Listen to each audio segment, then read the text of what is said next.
Hi guys, welcome back. Today is episode number 9, and today we have an exciting guest. We have, and I'm trying to make sure I pronounce it right. Branscombe, is that Richmond. Right? Richmond. He's an actor. Let's see. Episode 9 of the Talking Stick. There he is. Hi. Hello. Okay, I know how to do this now. Yeah. Audio's perfect, man. Is it? Yeah, we can hear you loud and clear. How are you? So good to Doing great, man. Yourself? We're good. Do I look really old when I put my reading glasses on here? No. We're used to being around the elders. That's so. what I was gonna say. Okay. Am I there? I'm there now. I'm an elder now. Oh my goodness. Oh, man. The elders are still flirting over you or saying, oh my God, that guy. Hey, you know what I want to say? I love your clothing line. Thank you. Yeah, thank you. I want to buy a couple. I don't have it on here, but I'd like to buy a couple headbands. Ooh, Okay, and yeah. face masks. So Okay. Yeah. All right. We'll get in contact with that afterwards. thank you. Where are you guys? We are in Bakersfield, California. Hey, Yep. You know where we're at. I know where you're at. What was that musician's name? Merle Haggard. Merle Haggard and Corn. Yeah. We're all about corn, rock and roll. it'll come up. It'll come up. So where are you at right now? I'm in Maui. Maui. So Damn. I'm born and raised in Los Angeles. Her too. And there comes a time, it's time to go. And only because of traffic and peace of mind. Mm-hmm. And I spent a lot of time in Arizona. I spent a lot of time in Nevada. I spent a lot of time in South Dakota. I've got some family in Kyle. Dang. I know it, man. So here's a shout out to to George different weather, Amiot. man. George Amiot out there at Pine Ridge. A good brother of mine. Cool. Yeah, so we started this podcast up to share Indigenous culture, Indigenous, Yes. Whoever wants to share with our guests, and we keep it pretty live in the chat too. So people ask questions in there. So one thing I wanted to ask you, there's a lot of Indigenous people trying to make it in the film industry, right? You see them, you do a hell of a work with them. I noticed how you bring them up and invite them in. I mean, that's welcoming too. It's like, you hear it from them all the time, but it's pretty fun to actually see somebody actually do what they're saying they're doing, right? It's always hard. So how did you get into the film industry and your start, actually? I'm very curious. During that time too, compared to now. Right? Yes. Right? So I'm going to ask you guys a personal question. Are you guys in your 20s? Thank you. Thank you. Okay, so 30. 30. Okay.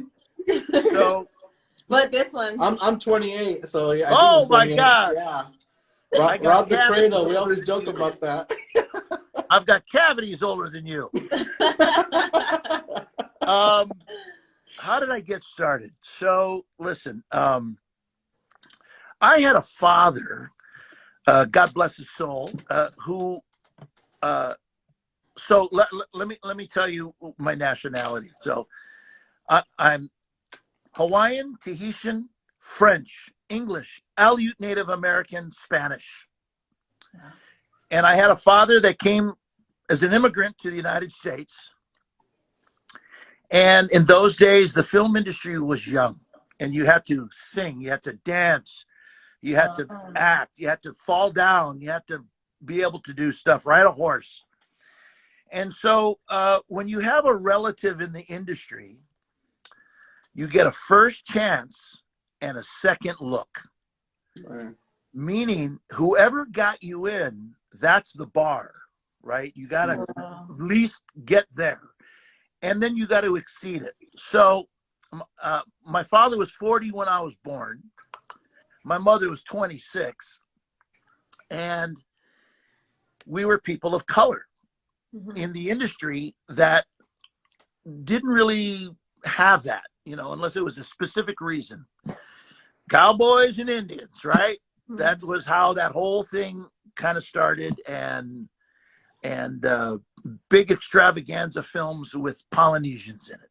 Mm. So I wanted to be a professional baseball player. Oh, And yeah? yeah. Oh. And I got signed out of high school, and then Oh. 6 months, 7 months later, I was dropped. And they said, "Hey, Richmond, you can hit, you can field, but you're slow." Oh. And I said to myself, wow, in high school, I was really fast. But in the big leagues, you got to break up the double play. So Wow. my dad got ill. He caught cancer, and my parents were divorced, and I needed a job. So I was working as a bouncer in a nightclub All right. at 19. And they never asked me for my ID. I just, I needed a job, right? And I think I was making, well, I got to wear a suit, and nice clothes, and Audio's going off there. There you go. yeah. All of a sudden, I was coming home late because I discovered girls. Oh. Girls go to nightclubs, right? And my dad goes, and he had cancer. He was sick, and I'd come home, and he'd go, "Where you been, son? What are you doing?" "Oh, I went out to have breakfast with the boys, Dad." And he'd go, "Oh, yeah, okay. Gonna get you back in the film business." Now, we didn't have much money, but as a kid, I would work these films with my father.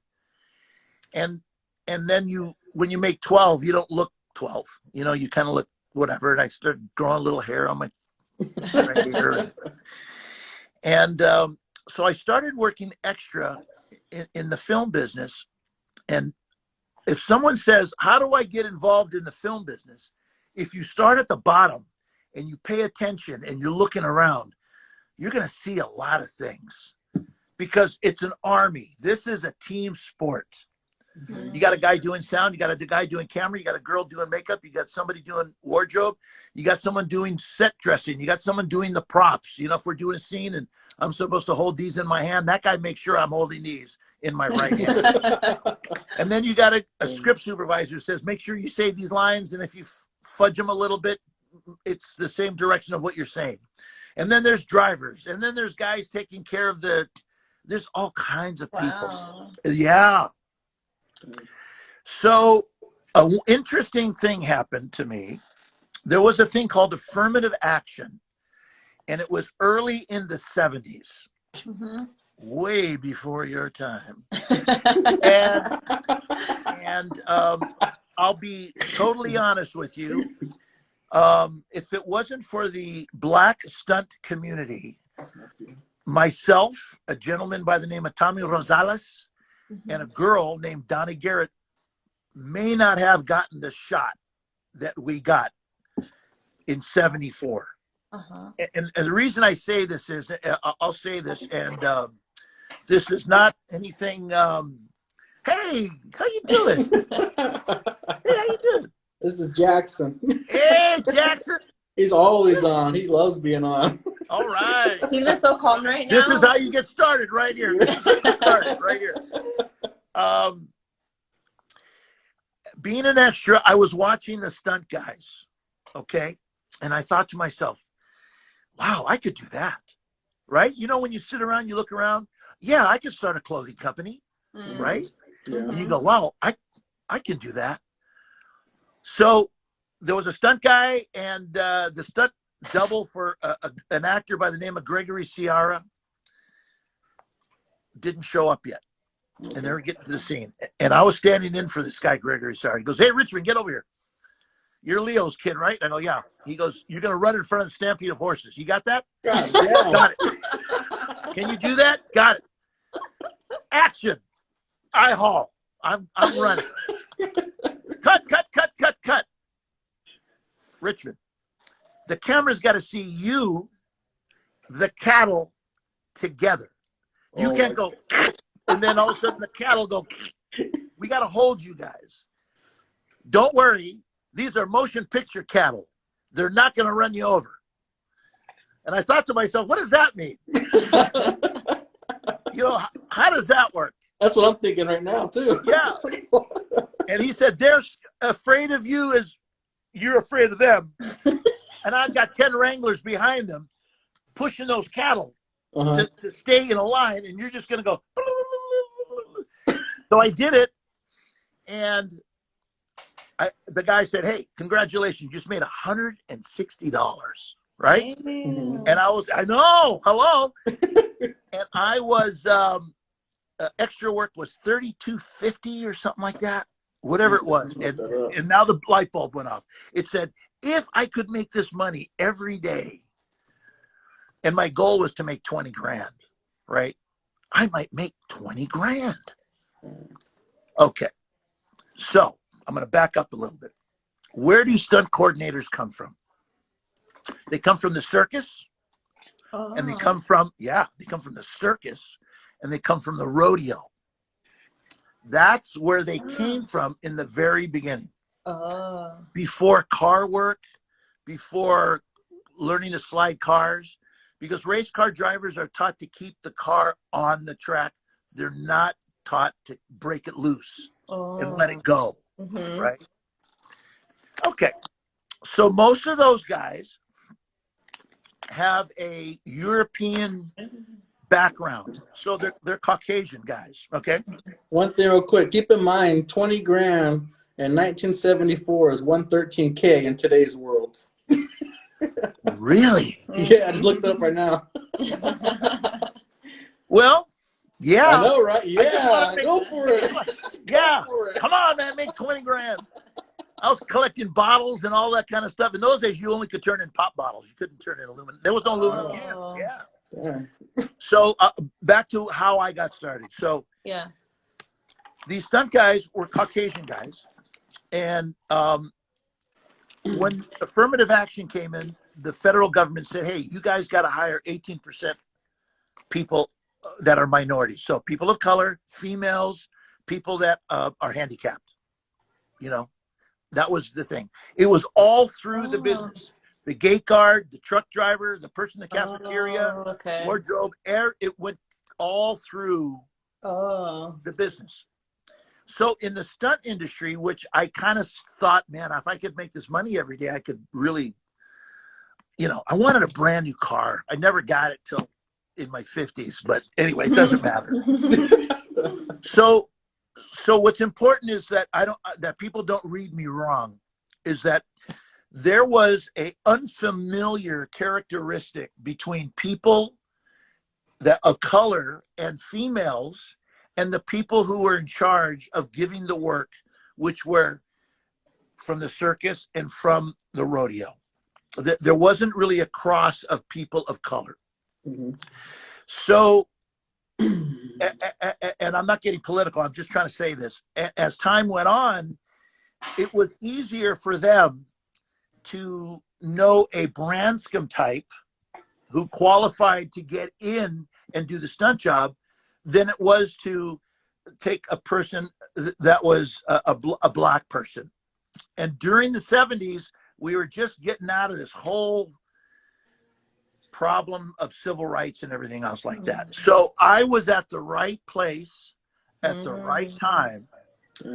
And what did I learn from that? Because as we went along, everybody came, you know, to answer brother's question right there. Everybody came. And one of the very first black stunt coordinators ever was on Magnum, Bob Miner. Great guy. And the Buffalo Soldiers now came up. Buffalo Soldiers were black cavalrymen that kept the tradition on going. And, you know, in the old days, when you would do a Western, you know, the female was being driven by a man, and the Indians were painted down from those guys. So now, because nobody was around, where do we find Native Americans to ride? You know, they weren't around. So now they started to come. A great guy out of Pine Ridge was Eddie Little Sky. I don't know if you ever heard of Eddie Little Sky, but he was that handsome skin who didn't have to say anything. And he had a beautiful jaw, and he had big, broad shoulders. And, he'd sit on his horse and he'd do that. And people would go, man, who is that guy? And that guy did hundreds of movies. And he's out of Kyle, South Dakota, right on Pine Ridge. But he was kind of opening the doors. So that's how I got in. Here's my suggestion to all the young ones out there. And here's it. If you want to be an actor, act everywhere you can. If you're a waiter, that's an acting job. If you're a bartender, that's an acting job. If you're in sales, selling clothing, that's an acting job. To get photographed and being seen on the camera takes a lot of hard work, a lot of timing, and it's not impossible. In fact, it is so possible that you just hang in there and you'll get a little good luck. So I'm going to leave I'm not going to leave, but I want to say 5 things. Get my head in there. Timing, chance, good fortune, persistence, talent. When the time comes, you got to take a chance on yourself. Persistence, God willing, keeps you in the game. Persistence keeps all of that in the game. And talent is last. It holds it all together because of your confidence. People say, well, why isn't talent first? I'll tell you why talent isn't first. There's a lot of talented guys waiting for the phone to ring. Yeah. And they don't pick it up. You know what I mean? Yep. So that's how I got started. I was at the right. And here's what I'll also say. So as a stunt guy, since I've got an outgoing personality, they would say, hey, Branscombe, can you say these 5 lines before we throw you down the steps on fire? Yeah. Okay. Wow, there's a wild turkey walking down the street. Nice. Hey, honey. Wow, they usually go in a pack, and this guy's all by himself. Why do wild turkeys look prehistoric when they walk down the street? That is wild. Okay, sorry. So I said, wait, yes. That was part of your scene? No. Wait. Wait a minute. I was really waiting on it, okay? When are they going to push you? I'm going to be able to see this wild turkey walking down the street. Oh my God. Can you see that? No. No. Is it flying? See, you can barely No, it's see walking. It's on Put the grass, camera right? down. It's on Put the grass, camera right? down a little bit. I see it. Yeah, it's on the See it? grass. Yeah. You thought I was lying. No, she thought you were telling your scene. Yeah. No. So here, just to give you a little Maui. Oh, wow. Nice. Looks so beautiful. Okay, sorry about that. No, thank you. Sorry. I'm talking to you guys, and I'm seeing a wild turkey walk across the street, and I'm going, by the way, I live in the country. I got a little ranch out here. That's nice. Okay. Where was I? Talking about being thrown down the fire. And 5 lines. You had 5 lines. So And they you gave me the 5 lines, and then let me go down the stairs. And those guys said, hey, you know what? We save money by hiring Branscombe because he can do 2 jobs for 1 fee. Yeah. And maybe we should hire some more. And that's how my acting career got started. Wow. Oh. Just like that. and I'm going to tell you a story. There was a bunch of us skins working on the Oregon Trail. And, my horsebacking was pretty not that great.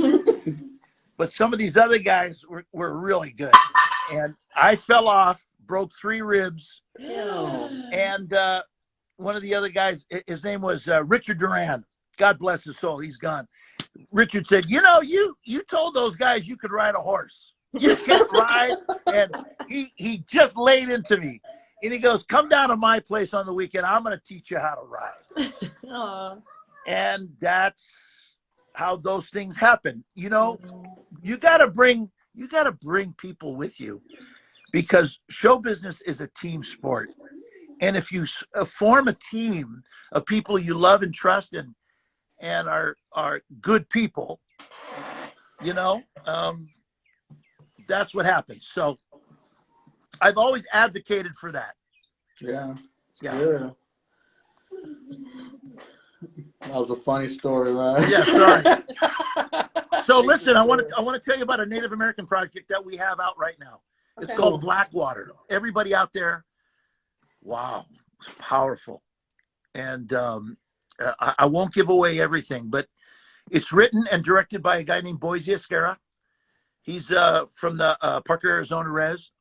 And it's about drug and alcohol abuse. And it's an important subject. And if everyone has a chance to see it, it's a pilot. It's the first time that we got to kind of let everybody know what it was about. And it is really great. It is really powerful. I also have another wonderful film called The Unhealer that I did out in Arizona, Apache Junction out there. And please look out for that. And then if you have a chance to watch Finding Ohana, Yes. I know that little guy would like to see Finding Ohana. She cried at the end then. Oh, all the time. I'm in it, and I was crying at the end. You know? Yeah. Let me ask you. I'm going to ask you an opinion. I want to ask you your guys' opinion about it. Wait. There was a movie, Finding Ohana, about Indigenous people with no big stars, right? I don't mean that negatively. I'm just saying that was the fact. So you didn't have Bruce Willis, you didn't have Sylvester Stallone, you didn't have Arnold Schwarzenegger, you didn't have The Rock, you didn't have Jason Momoa. You know what I mean? Mm-hmm. But we're still in the top 10 worldwide. Wow. Still top 10 worldwide. It's in 30 languages, playing in 190 countries. Whoa. Wow. So I'm going to ask you guys, as a young couple with a child here, why did that movie work and why did it touch you? I'll go first, me. You go first, huh? Okay. Well, first, I'm a mom. So that already connected me to it. And just as I got older and understanding about life and culture, I was able to really connect and understand what was going on. How the kids were in the city and then they have to go back home. They were raised. Well, is it okay if I say that? I know that a lot of people, some people haven't seen it. Okay. Don't give it all away, but but how they were in the city and they had to go back to where his grandpa and his mom are from. Well, they're from there too, but they were raised in the city. So just going back into that and realizing what it really meant to go back home and the traditions, and it really like drew me in to like hear it from their point of view or hear somebody's story, how they learned it, how they transitioned into it, how they accepted it, how they loved it, right? And what else? I mean, the adventure of it was cool too. There you like, go. what's going on next? Like, what's happening? Like, oh, the grandpa grew too. Chasing treasure. Right. Yeah. And what about you? What did you think? Chasing treasure. I thought that was, the whole at the ending, that was spot on, man. That's something that we teach as Indigenous people. Like, don't touch stuff. Like, that stuff's sacred, and like, it's not always about the money. It's about the connection and the spirituality in it, and that's what connected me. I'm like, duh. But then you guys said it was like, oh, cool. Like that's really something that you teach, and it told us the whole story. Basically, led up to that conclusion, which is great. I mean, that's what we teach all the time: of leave stuff alone, and honor the dead in their own way. Oh yeah. Even if it's with the story or not. I mean, that told a lot. That was cool too, how they spoke on that too. It's like, no, you need to respect, you need to leave an offering. Where they end up leaving the treasure is like, no, you have to leave it like this. You shouldn't bother them. And then how I forgot his name, but the brother, he was like, oh well, blah blah blah, who cares? He wanted to test it. Sure. And then he got showed, and then he ended up deciding not to. So then it was just like they all ended up coming out together and just different, experiencing all that. experiencing like life-threatening situations and helping one another as well. And I know it like grew the brother and sister together too. It bonded them closer because they're facing each other's fears and helping one another.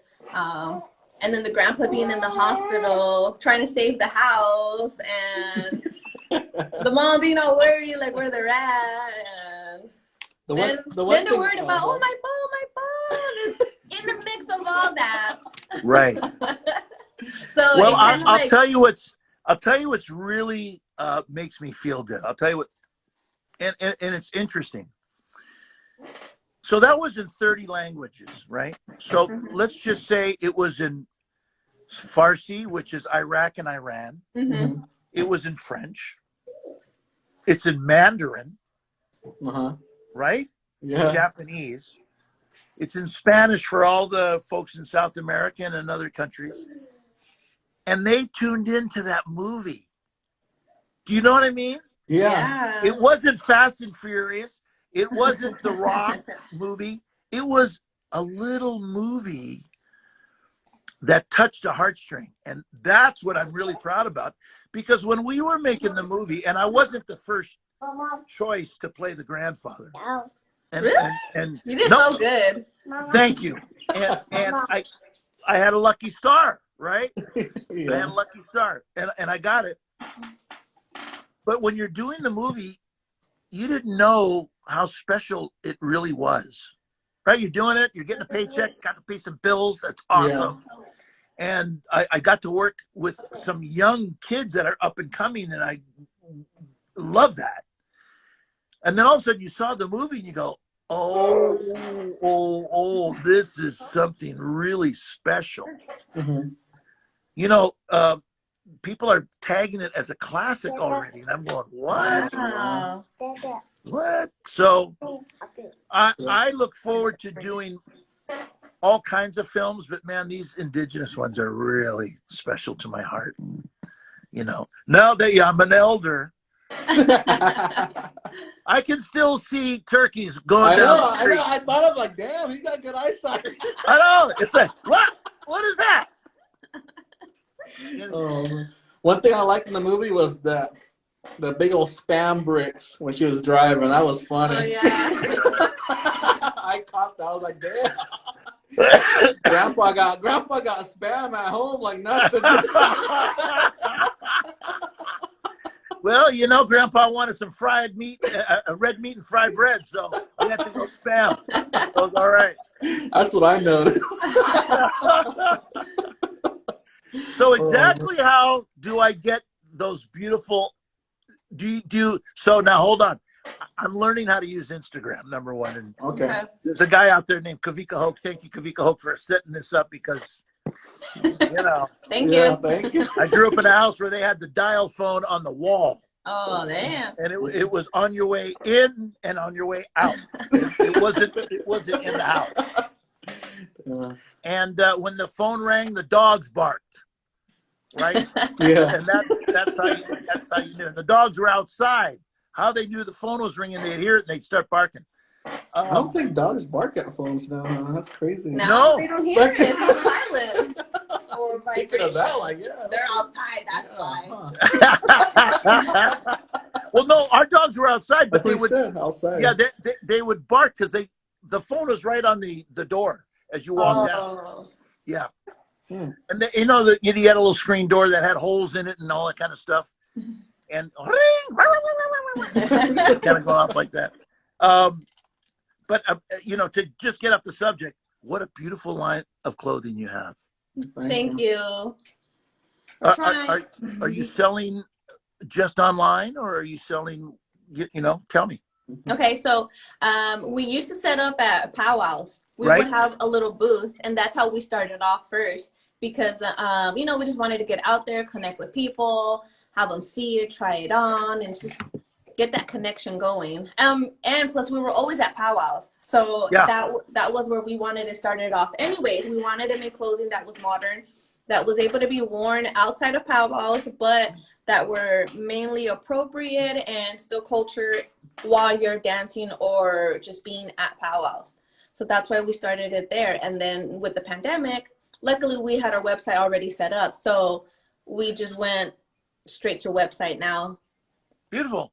So who's the fancy dancer and jingle dancer over there? We missed this whole part at the beginning where we introduced ourselves. I'm Cachiquel Mayan from Guatemala on my mom's side, and then I'm Mexican on my dad's side. And then Johnny, he's from Tule River. He's from here, right? Yep. And so I started going to powwows. Well, I wanted to reconnect to my culture. I started learning about me, looking up, researching. Then I found out about powwows. I was like, oh, cool. Let me find out about powwows, what it's all about. Because they had similarities, but I still wanted to go somewhere where there was culture or just learn. And it was because I was able to go out there. And so I started learning. Oh, well, the first powwow I went to, I met him. They introduced me to him, and then he wouldn't leave me alone. He asked me to dance with him. And so, you know, I've been learning about my culture. I wear my traditional dress and just dance like you would in intertribal. And I did make myself a jingle dress dance only because it came to me in a dream, and you know, like it came to me not just because I wanted to do it, but because it was like it was told to me to wear it. And so I danced jingle, but his sister, well, what about your older sister too? Fancy or jingle? Yeah, they're fancy. They're all fancy. So the girls in his family, fancy shawl. So are you the baby, Johnny? Are you the baby? Yeah, I'm the baby. Yo, man. Well, you said sisters. You better listen. Yeah, okay. Yeah. So I dance grass and northern traditional now. So I'm northern traditional. Earned my feathers in the appropriate way that I was told, and then everything just came by, and it's been fun. And grew up on the res. Served as tribal council, one of the youngest people to serve as tribal council at the age of 25. Congratulations. I did pretty good. Like, have a good story. You know. Then you walked up to her and said, "Would you like to see my eagle feather?" No, I didn't say that. You didn't say that. I said, here is my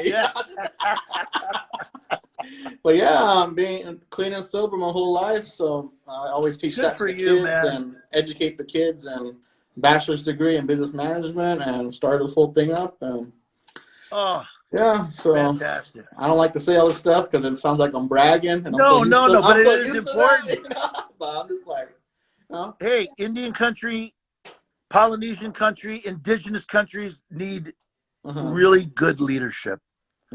You know, we all can't just be MTV culture. Do you know what I mean? And that's what happens. I understand, and I'm not saying anything wrong, but somewhere your blood calls. Your blood will call, and you'll go, wow, man, who am I? What am I? What am I about? Who are my people? Where am I from? And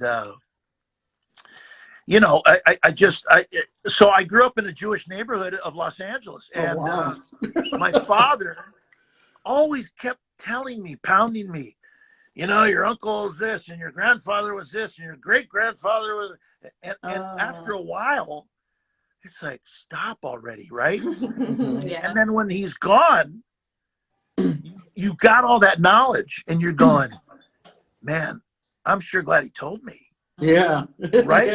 Yeah, because you know, you could be somewhere and you look at this girl, and the first thing you got to ask her is, what's your grandmother's last name?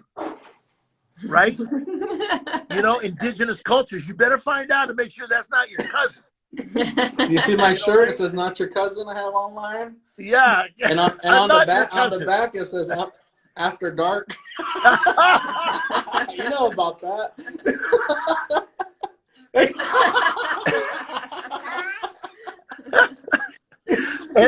and so that's what important things like that, and that's why Blackwater is important too. Yeah, because you know you've been sober all your life, and you know that's life on the res is not easy. Yeah. Because being accepted and not being in the lane of the outside looking in, you lose hope. You know, you don't know, hey, I'm 18 now, it's time to get off the res, or go, if you lived off the res and you want to go back and you want to learn something, there's always a uncomfortable situation when you look for acceptance. Do you know what I mean? Mm-hmm. Hey, that family's growing, man. This is it. Okay. This is it. Okay. Yeah. Okay. So I got a Uncle Sam Rosero. Okay, he's Salt River, Pima, Maricopa. Okay, out of Arizona, and he's got five siblings. So they grew up on the res, but also grew up as an urban Indian. But he's half Filipino. Oh, okay? He's half Filipino. So as a young man, he's kind of struggling. Where am I? What's going on? And then he'd have to go back to Arizona to see his family and to find where is your spot and how do you best serve. Service helps cure you, and inclusion will also help make you cure yourself and others. So that's kind of excuse me, the movie. How I kind of look at things. You know, when people say people of color, white is also a color, and somehow, some way, we all gotta really come together and become all of the same relations. You know what I mean? And I don't know how come I got on that speech, but I was just kind of drawn there. But that's how I feel. I like that though. No, because they always ask questions to us too, or how can I support, you know, or how can I do this, how can I do that? I want to help. And I'm just like, dude, you already helped them by knowing and understanding, because a lot of people don't even take the time to understand what's going on or even recognize people. Like that's pretty enough, but just spread the word or spread the gospel, however you want to say it. And you're like, that's helping a lot, you know? You know, I got a brother that was in Blackwater. His name's Lauren Anthony. You know, he lives in Arizona, you know, and he cuts wood for the elders.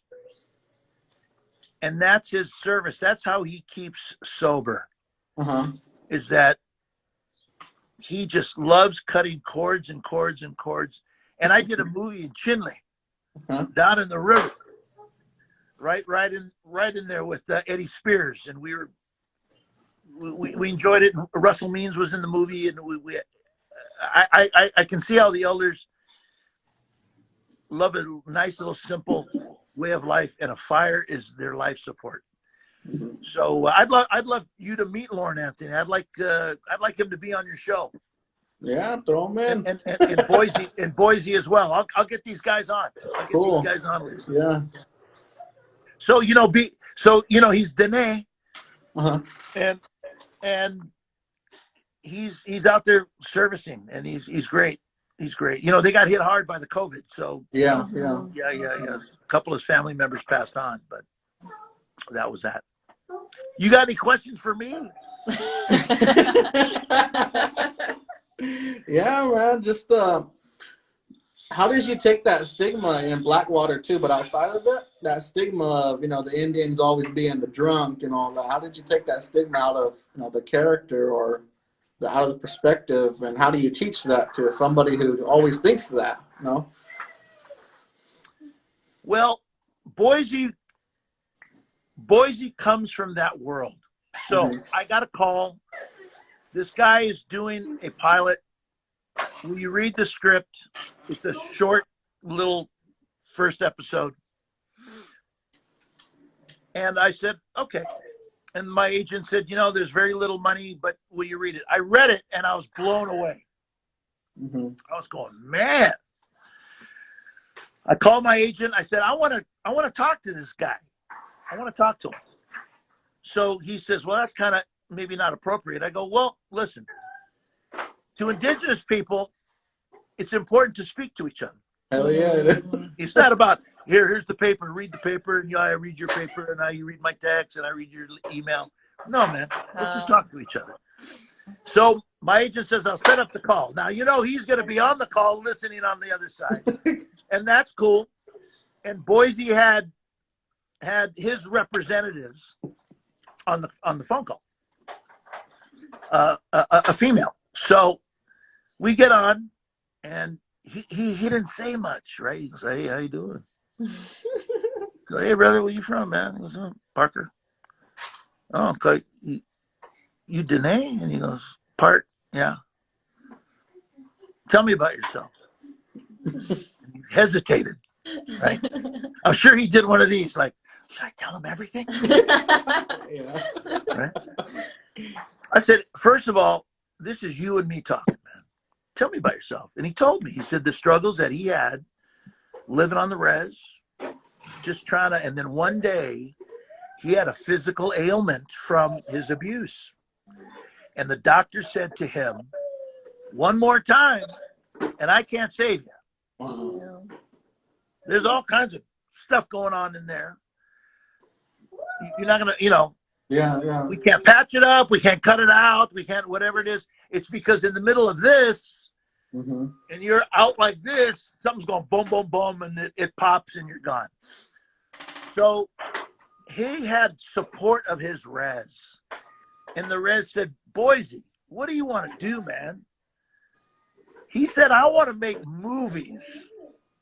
Now, come on. I want to make movies, right? So they sent him to a film school, and he sucked that all in, and he learned and everything else like that. And so he told me a story. And he said, "Is that what you wanted to know about me?" I said, "Yeah, because in my family, we had problems, right? I was a control freak because I had to walk the way through life in Hollywood that if I messed up, I ruined it for a lot of people. Just not guys that look like me, but other guys. You know what I mean? So I was a control freak. But, in my family, we had some problems. So I said, "Yeah, man, I'll do your project. And I'm going to bring a little bit of what I had to go through to kind of get there." And we have a great relationship. It's not, great relationships don't work because it's smooth all the time. Great relationships work because you guys have figured out how to make it over the bump in the road. And I'm sure you've learned to say yes, dear. Yes, dear. Say, of course. Yes, honey. Hi, honey. Thank you very much. Okay. Are you going? Okay, love you. Bye. Okay. So, what the question was? No, not at all. Oh man, It was good though. what was the question? The stigma about the drunken Indian and all that, but you did answer like the character part of it. Well, let me say this. The strength of this film, Blackwater, is the process of how you get to sobriety. I'm not going to give it away. Okay. So to get to sobriety, it's like standing on a cliff wondering, do I jump today? Oh.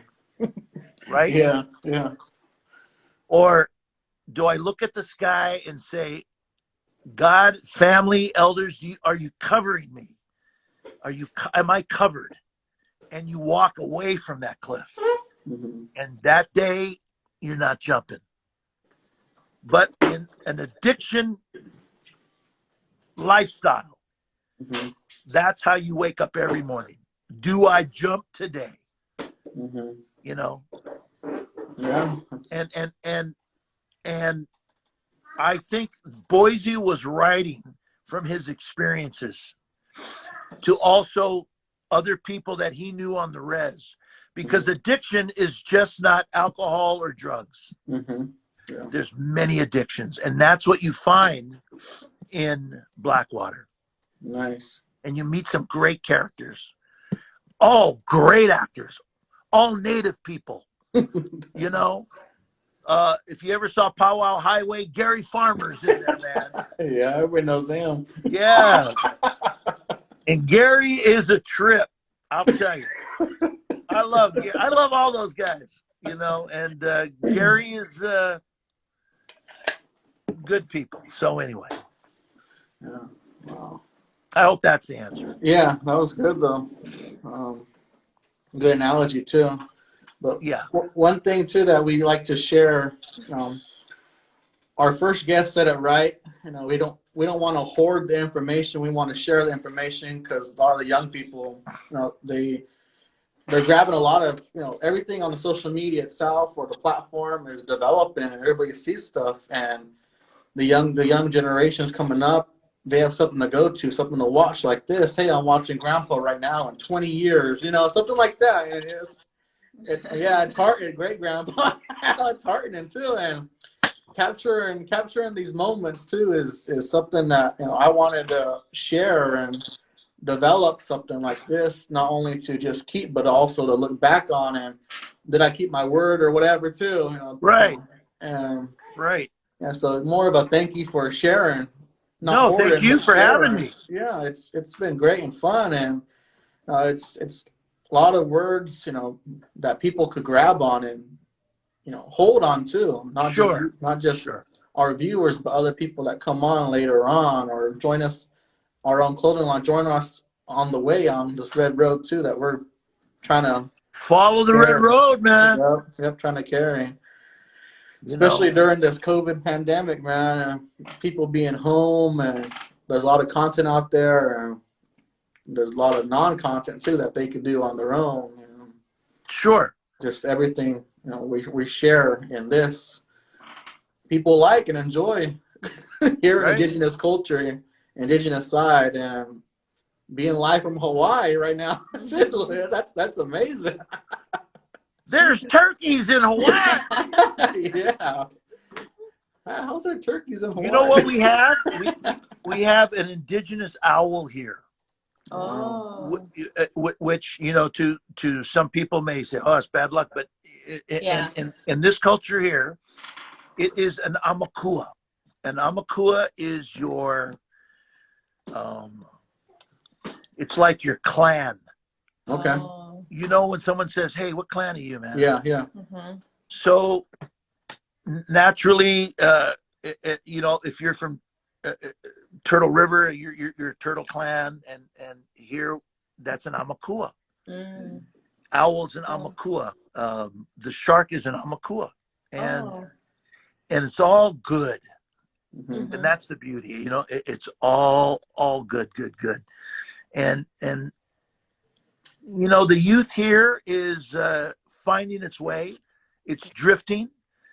The problems are the same for all indigenous youngsters. Yeah. And eventually, hopefully, they make their way through the troubled times. But a lot of it may not make it. And we just pray for those guys, and we hope that that somewhere something clicks and they go, yeah, man, what was I thinking? And, you know, wanting to be popular and accepted is really an interesting disease that, you know, that just kind of goes around, and you got to come up with a better token of value, you know. Anyway, boy, this was a heavy conversation, man. Yeah, but on that is like just attention seeking, right? The same as kids when they do that with their parents. The same thing when you get older, I guess, right? When you get older, you still want that attention, but by who? Everybody, I guess. Yeah. So it's on the next level. What you just said. That makes sense. You know what? I got a bunch of friends. I told them I was going to do your show, and I think they're watching out there. So yeah, you have someone, Don. He said, hey, Branscombe, it's Don. How you doing? Hey, Don. Then we have somebody asking, is Blackwater on Netflix? No, not Not yet. It's not. It's still in the film festivals. So Okay. we're at Slam Dance. You can see it on Slam Dance. Dance's website. Okay. I think there's a small fee, but that's Okay. not our deal. That's their deal. Yeah, yeah. But and because it's just coming out, right? Right. Blackwater is still. Let me see. And Eric Running Path. Hello to Eric Running Path down in San Diego. The shortest fancy dancer with the fastest feet. Yeah. and then Flint Carney. Hey, Flint. I promised I would say hi to Flint Carney. You guys know Flint? No. Hey, he's like a native model. He's like, gosh darn, man. I'm glad you're not reading. I thought we all were native models. Why, thank you. You gotta get that look and be on the horse and you're done. That's right. Like your nephew's on here Eddie too. Webb. Eddie Webb should be on your show. Seriously. I'll get him. All right. Thank you. He teaches filmmaking as a Native American man out of Phoenix, Arizona University out there. Oh, cool. You'd love him. He's good. Hello, everybody. Thank you for watching. Yeah, we have a couple of people from, let's see, I'm sure I'm going to say this wrong. Mana'o.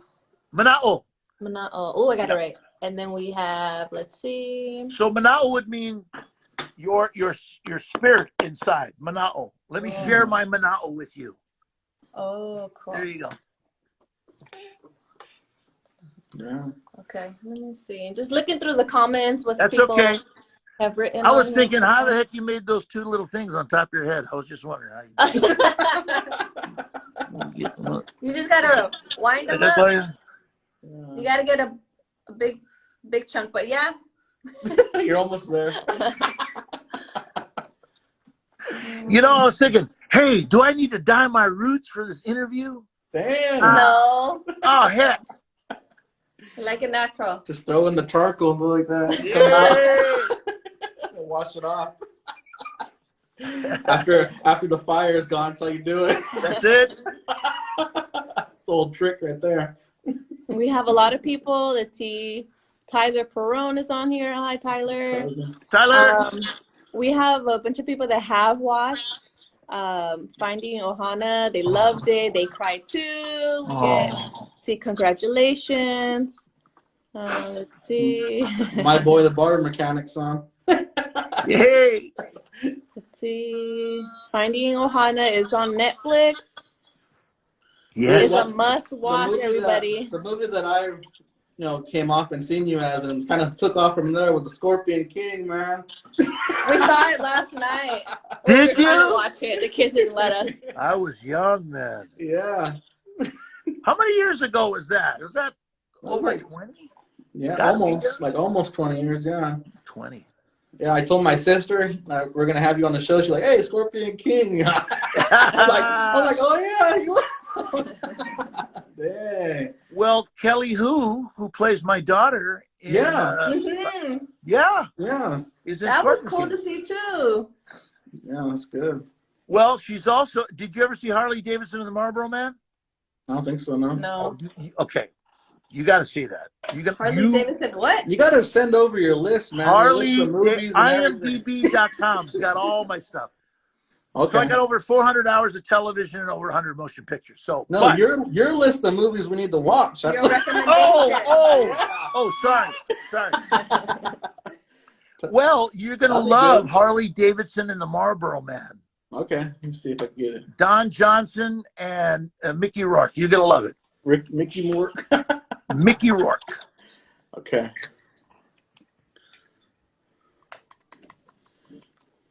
So just go ahead and check that out. I think you're gonna love it. And I've got a couple other little kid movies out there. Lena and Snowball. Hey, what about your video game? Your voice acting, dude. Don't worry, Gibraltar's got your back. There you go. Oh man. Yeah, Apex Legends, Gibraltar. Everybody play that. Am I plugging all my stuff? Is that what I'm doing? Do it. That's good, man. Okay. That's Apex impressive. Legends. Be on Video Apex game. Legends, man. I play Gibraltar. It's fun. I'm really bad at it, by the way. I'm not very good at it. How about just voicing or a video game? No, playing the game. Oh, It's like, it must be the arthritis in my hand there. So if everyone can hey, I want to plug something. If everybody who watched Finding Ohana can go to RottenTomatoes.com and vote for our film, we might get a sequel. We're close. I'm learning about algorithms. Yeah. So Netflix goes, okay, the algorithm, blah, blah, blah, blah, blah, blah, blah. And it's like, do we have the sequel yet or what? So if everybody would go to RottenTomatoes.com. RottenTomato.com. Okay. RottenTomatoes.com and vote for us. That'll thank you. So I thank you personally. Thank you very much for that. Yeah. It reminded me of like Indigenous Goonies. That's when I first watching it. I was like, oh wow, like let's go. Well, that guy who played my friend. Oh yeah. He was in Goonies. Yeah. You know which one I'm talking about? Yeah. He's the one with the glasses. Yeah. I didn't think of that till now. Yeah, he hadn't done an acting job in 20 years, and Finding Ohana was his welcome back. Wow. He did pretty good. He did Temple of Doom, and he did.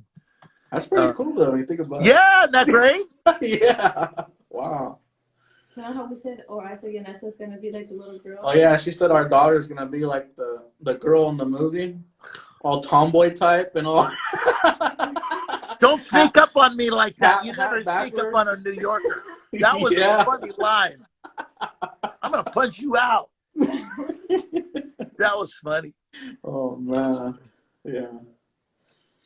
Ask him how he's been able to, like... You can ask him. He can hear you. Can you hear me? I can. Okay. How have you been able to incorporate your culture and while filming or, just incorporating it on a daily life or touching up on it when you can with your busy schedule? I think on my daily life, I think it's inbred inside of me, and I have a feeling of gratefulness because of the leadership of my mother and father. Even though they were divorced at a young age, any differences you have as a young couple, you just say, forget about all that as you become an older person, right? Mm-hmm. Forgiveness is a very interesting word. Mm-hmm. To so many people holding on to what ails you because of what happened in your past gives them strength. When you let go of it, there's two ways you can lead. You could either lead as, man, I'm a wimp, I let go of it, or you can say, wow, I've got bigger and better things to do now than to hold on to that negative stuff. Yeah, that's a good point. So I think that's the kind of way I go at it. And hey, I'm way far from perfect because I love to, that man thing. I'm talking to the female on the other side of this camera here. That man thing sits right here, right? It's right there. And it's going, oh man, you go in there and you kick or whatever it is, right? But it fires you up. It fuels you on. And it makes you, that testosterone thing and that whole thing about being in charge, that power thing just makes you, mm-hmm. Yeah. And then all of a sudden on this shoulder right there, you got that other thing going, maybe you ought to think about that for a second. Maybe you'll get more with sugar than you will with vinegar. And I think as a man, you fight that every day, right? Because all the other guys, all the other men out there that you are running in the lanes with, or you're trying to get deals done, or you're trying to progress, they're not always thinking like you. if you got this guy talking to you in this year and you got that guy saying, hey, what about this one? And then all of a sudden you meet a bulldog and you don't want to get eaten by that guy. You see what I mean? Mm-hmm. So it's a give and take. But it's when there's business, right? It's just business out there. And then there's reality of life and what you pass on. Mm-hmm. It's very interesting. I built a mauna on my property. Oh, what? A mauna. So What a is mauna is this is the first time I'm talking about it, so forgive me. Is a marker, a spot that when I go, my ashes are going there. Oh, okay. Yeah. So I built that. And my wife goes, now let's talk about this. What are you doing? I said, you know what? I got a calling inside of me to build my mountain right out there. Mm. It's going to be cool. It's going to be cool. And it's not about death. Mm-hmm. It's about, what is it about? Appreciation. It is about preserving something. I don't know if I got a legacy, but I'm going to preserve the question. When my ancestors, my kids, my grandkids, my cousins, whoever, they're just going to reflect on that by seeing it. Yeah, man, Branscombe's ashes is poured in a cup of water right on top of that pile of rocks. It's about 6 feet tall. And he made it cool, and he's got coral in there, and he's got rocks in there. He's got some plants in there, right? Got treasure in there. Yeah. He buried some cash in there. So, and so I think everyone looks at their entitled destiny. I don't know why I built it, but I did because I ain't going anywhere. You know what I mean? Mm-hmm. I got no plans to go anywhere. So I'm going to be around here for a while, but I think everyone, as they start to grow, and you as parents now, it's like, oh, man. So these guys are going to want to go to school, and they're going to want to get a car, they're going to get a girlfriend, they're going to go to prom, they're going to get married, they're going to get life insurance, and they're going to need dental insurance. It just goes on and on and yeah. on. Mm-hmm. So, and you go, okay, I got 5 jobs now, I need 5 more. You know what I mean? So, I don't know what the question. Oh, how do I live with that whole thing all the time? You know what? I think there's always something ticking you to say, hey, man, do the right thing. And plus, you're in Hawaii too, compared to LA. Like you could actually, hear the water, hear the stuff, not hearing the choppers or the cars or yelling too, where you have more of a connection there. I'm at 3,000 feet up the side of the volcano. Oh, down. So people go, hey, man, it's freezing up here. Well, freezing is 55. Oh, yeah. Right? Freezing for us is what, 80 degrees over here in California? Yeah. You know that. Yeah. But at night, you see that owl flying around, and you hear there's cows down farther, and they're going, and it's just it's beautiful, and the stars are out, and you're close to God and nature and all the good things. What other animals do you hear at night over there in Hawaii? Well, my goat. You got res dogs? I and my dog. I got a dog and a goat, and they both think they're brother and sister. Aww. And I hear cows, and I'll hear the oohing of that owl. Okay. Yeah. But we have mongoose. I don't know if you know about a mongoose. You know what a mongoose is? No. They're varmints. They're cute little Disney-looking characters that run 1 inch off the ground. Spot on, dude. And they kill baby chickens, and if they ever get in your house, forget about it. And okay. a mongoose, yeah, like a Disney character. It's like I said you're spot on. Yeah. And then what else? Oh, centipedes. Oh wow. Oh what's man, that again? That's a food. centipede. A centipede will, after it bites you, it leaves its tattoo on you. It's like, dang. Yeah, and they're scary looking. And when they have their babies, they'll have like 50, 60 babies under its belly, all curled up like that, and they're glowing gold bright. What? And you're going, oh man, Okay. it's a lot of venom right there. Oh yeah. Yeah, the centipede. And In the babies? huh? In the babies? The babies are venomous? So the babies, she curls up like in a circle, and it's underneath the belly. The babies are born, little baby centipedes, but they're holding on to mama. And there's like 50 of them on that, Oh, okay. Yeah. He pulled up some pictures of it. Gotcha. We got no snakes. We got a lot of lizards. Oh, okay. Someone said geckos. Geckos. Geckos. Geckos at night will go around your light and The you can see through it. Those barking deer. You can see through the gecko. And if you look if they don't run away, you can see their heart going. And it's one of the weirdest things, man. You go, man, that gecko's, because they're kind of translucent, Mm-hmm. Yeah. And then we have wild deer. Oh, okay. And I think we got 60,000 head, and the farmers have had it, because when they come through your farm, they eat everything. Are they considered?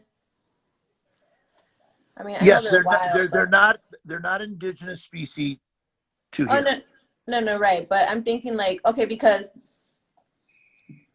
on his res, the bunnies or rabbits are considered like pests, pests, right? So they'll just like kill them off or get rid of them. And horses too right now, because we have so many horse population. Wow. So is that how you're seeing the deers? Because you're saying people get mad when they come around. So I'll trade you some horses for some deers, man. Okay. Deer meat sounds good right now. I'm getting hungry. So the deer was a gift many years ago to the king and queen of Hawaii.